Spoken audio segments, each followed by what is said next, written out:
After a typical hard day at work, I'd sit down on the couch and I'd veg for hours, keeping company with Netflix and a cold pint of ice cream. Now, I knew that the ice cream and all that sitting weren't really good for me, but I justified my actions by telling myself that, I felt spent. Ego depletion theory, which I'd never heard of at the time, would seem to perfectly explain my after-work indulgences. In 2011, the psychologist Roy Baumeister published the book Willpower.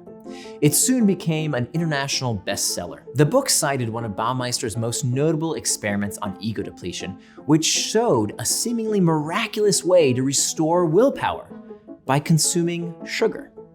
The study claimed that participants who had sipped sugar-sweetened lemonade demonstrated increased self-control and stamina on difficult tasks. Now, people love this theory. I mean, after all, who wouldn't want to hop on board with the idea that a delicious drink also had psychological benefits? Recently, however, scholars like Evan Carter at the University of Miami have challenged Baumeister's findings. Carter looked at nearly 200 experiments that concluded ego depletion was real and discovered what's called a publication bias, in which studies that produce contradictory evidence were not included. When factoring in the results of those studies, he concluded not only that there was no firm evidence supporting the theory, but that some of the more magical aspects, like the idea that sugar acts as a willpower juicer, have been fully debunked.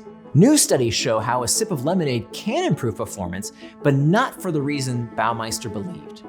Rather, the bump in performance had nothing to do with the sugar in the drink and everything to do with the thoughts in our heads. In a study conducted by Stanford psychologist Carol Dweck and her colleagues, Dweck concluded that signs of ego depletion were observed only in test subjects who believed their willpower was a limited resource. It wasn't the sugar in the lemonade, but the belief itself that gave participants the extra boost. Now, many people still promote this idea of ego depletion, perhaps unaware of the evidence calling the theory into question. But if Dweck's conclusions are correct, then perpetuating the idea is doing real harm. If ego depletion is essentially caused by self-defeating thoughts and not by any biological limitations, then the idea makes us less likely to accomplish our goals by providing a rationale to quit when we should otherwise persist. Michael Inslich, a professor of psychology at the University of Toronto and the principal investigator at the Toronto Laboratory for Social Neuroscience,